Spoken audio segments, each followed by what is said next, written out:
If you're a dental lab and you have struggled to make your digital workflow completely digitized with the concept of the digital docket and prescription, this is going to be for you, because I've visited 100 dental labs and I'm going to show you the 3 ways that we can implement this to hopefully give you a 10% uplift in productivity. I'm Seth. I'm the founder of a software called GreatLab, specifically dental lab software. We help with scanner integration, billing automations, and workflow automations. Before I go any further, if you're a dental lab owner, member of the team, whatever it is, like the video and share it with one other person. It would mean a lot to me, and we make this video just to help you. So what is the fully digital dental lab workflow? You're probably thinking firstly, oh, this is where you just have scanners receiving it. We would disagree with that. Say that's one part of it, and that's great, digitizing the booking in, but ultimately you can do this if you're not that type of lab. What to us, the digital workflow is a barcode scanner. So if I take this case, for example, see here, I've just got a lab pan, and here's a barcode, okay? I have no information other than well, I do have a little bit of information there, but I don't have a lot. And then what I do is that with a software, with a kind of setup like this, the workstation like this, I'm gonna scan this. So just turn on the scanner. And what it will do is hopefully that will bring me to the job. You see a change here, and now I'm in this job. And I know for this one I have to do X, and this is a product, and here's notes on the doctor. So I've digitized this pan into my software. And the reason is if I have updates here, it's in here. This is the source of truth, digital source of truth. Not because if you have a lab where you're like jumping through pieces of docket to find what shade is it, that's wasting time and it's not efficient. So what about analog and impressions? So, my lab only receives analog and impressions. This won't be suitable to me. I disagree with you. Later in the video, I'm going to show you how you're going to digitize every piece of work coming in. Effectively, we're going to use one of these. This is just a document scanner thing.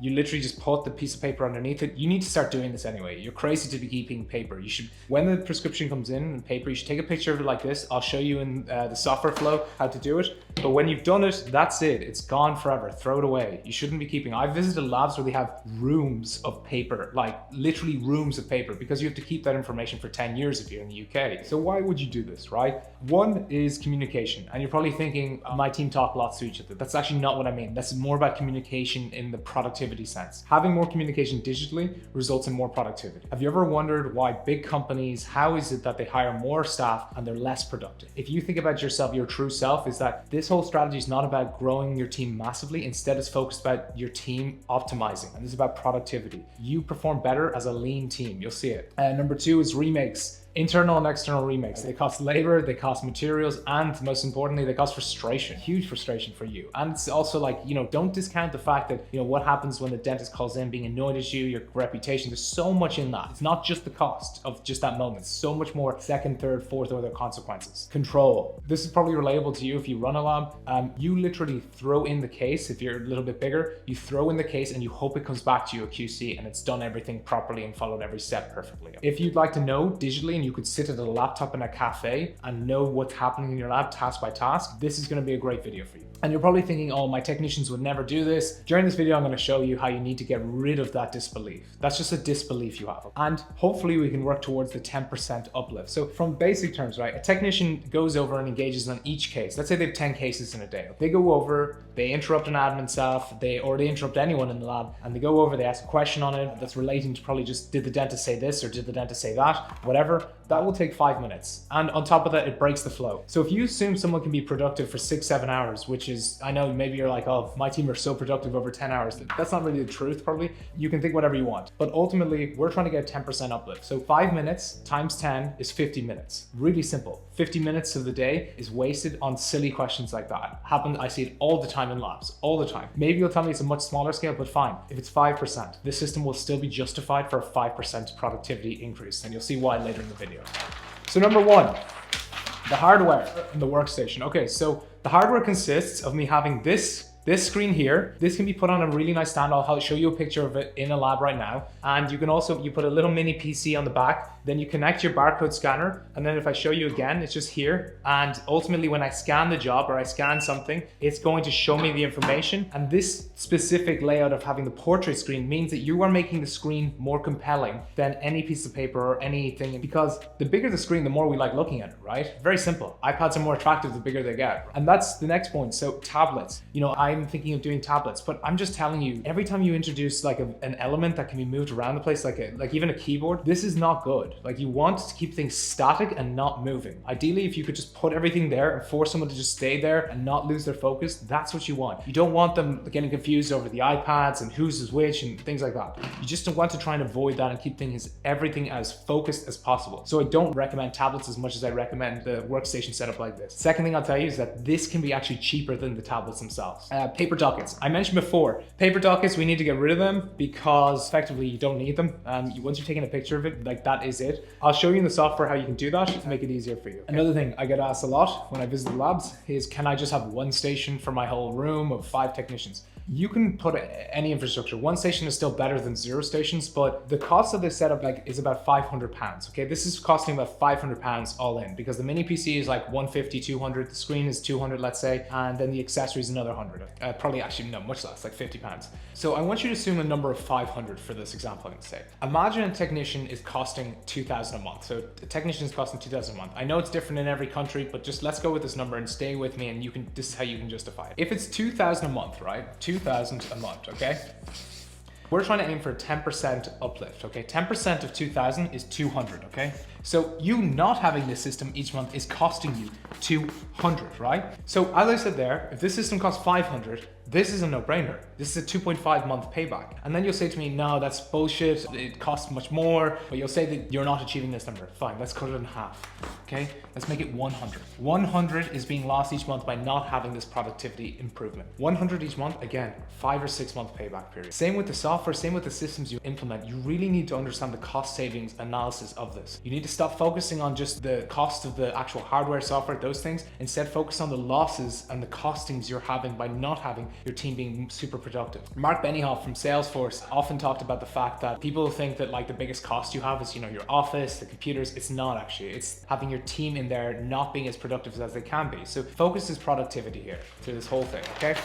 Number 2, the software. This is where I'm going to sell you my software, okay? So get ready, right? Look, I'm going to go into my screen and I'm going to show you my software just from a high level view, but we're going to talk about tasks. We're going to talk about how you can save a lot of time by having the scanners come in. We're also going to talk about the automated scheduling we built with our software and the potential cost savings. So like, again, as I mentioned before, just remember, we're trying to increase productivity of the people in our team. And in doing so, we have to invest in systems. That's the only way you're going to do it. Even if you took it from a basic level point of view, imagine a piece of software cost 500, okay? Just for this example, 500. If you have 10 technicians and you manage to save with this system 100 per technician, you're easily paying this off. Like it's not crazy math to work out how simple this is. And you will see these returns, there's no doubt about it. The reason I know is that I've seen lots of labs actually adapt this and they are the most efficient and they have cases coming in and out the fastest. Okay, so I'm in my screen here. I'm gonna create an order in our software. Just gonna quickly create an order. It's very, very fast. I'm gonna do this. I'm going to state that I'm receiving it via 3 shape. It'll probably load it in some horseshoe models automatically. Now I'm going to do crown. Let's do crown and bridge. That's actually, I think, in full metal precious. That's fine. I'll just keep going. Let's just book something in with nonsense just for you to actually see this in action. Let me add this to order. And I'm gonna go to my checkout. Now, remember the way we said we have a physical docket. So like, look, this is my physical dentist docket. I just click 1 click and I scan it here using the dock scanner there. And then 1 click, 2 click, very, very easy to do, to just take a picture and continue. For the sake of this, I'm going to go ahead and submit this order. You'll notice it has a deadline date and due date of the 12th, but let me just quickly go out. I'm gonna go to a different order actually, that I just ran yesterday with the scheduling. So let me go back to view order, and let me click onto orders here. And I'm gonna go to an order I just ran yesterday to show you. So remember the way I talked about scheduling tasks? You can see here right now, it's literally knows that the deadline date is the 13th. And what it's done is it's taken the task and it's tried its best, because obviously I haven't filled this up as a demo account.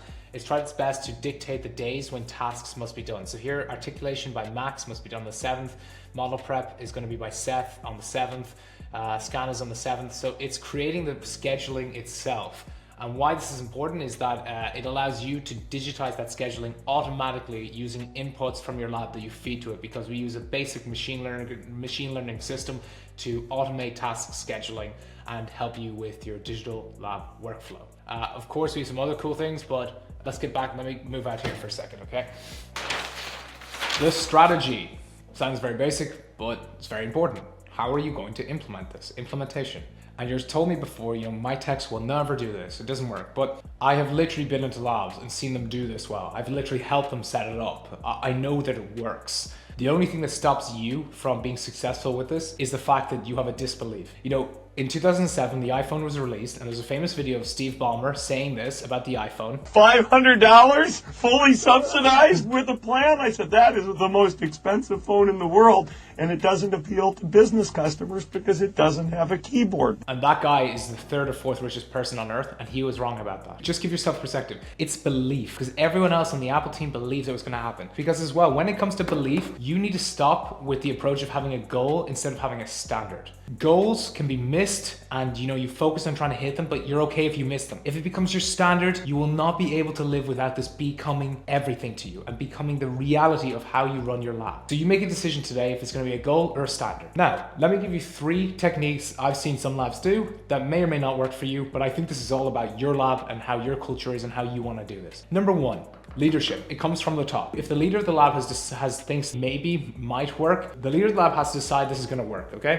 They have to decide, because ultimately they don't believe in it, nobody else will. So there is this element of having that hard push down and being like, we are doing this and this is the standard from today and we're implementing this. If you worked at a bank and they said to you, oh, you have to have a verification app on your phone to log into the system, they wouldn't challenge it. But you just know that's what you have to do your work, and that's very reasonable. And on top of that, I find it a little bit frustrating the way you have to justify why you do this. Ultimately, you need to set that tone. We're implementing this and we're a team, and there's no I in team, so we all have to do this together. Number 2, incentivization. You can add rewards. I've seen some labs actually do systems where they have these little commissions on each task, and then whoever wins the most picks the party place they're going to or whatever. In particular, a lab I'm thinking of, they would have one big event each month and they have a big night out. Whoever wins the most commissions for being the most consistent with the system pretty much gets to pick something. I can't even remember what it is, but you have enough creativity to come up with ideas yourself. You don't need me to tell you what rewards or Amazon gift vouchers or whatever it is your team would like. Of course, you would also it could be a compensation in the salary. You could do it like that. Number 3 is enforced compliance. This is pretty much where technicians and all, they need to get into the screen to see the pictures or see some things. So actually at GreatLab, we've developed a particular little feature that will help you ensure that they have to follow the compliance standards.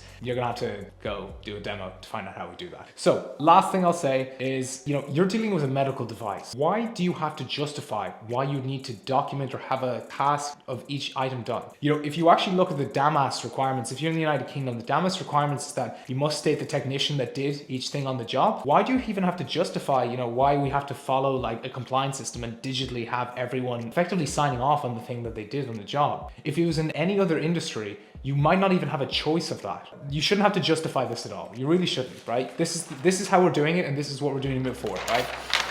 So we talked about this. We talked about the hardware, we talked about the software, and we talked about the strategy. Ultimately, we're trying to get you to have better control of the lab and to see from a high level what's happening at your lab and really feel like you have control. I hope you enjoyed this video. I would just ask before you go, could you just share this with one person in the industry or one of your team and share with them, maybe like the video, that'd be awesome. But we make this content to try and help, and we want to see if you like this content. I know it's not super flashy and everything, but I hope that you enjoy it and that you get some value from it. We have seen labs do this, and hopefully you can now realize that this can become your standard and not necessarily just a goal. I'm Seth. I wish you a great day.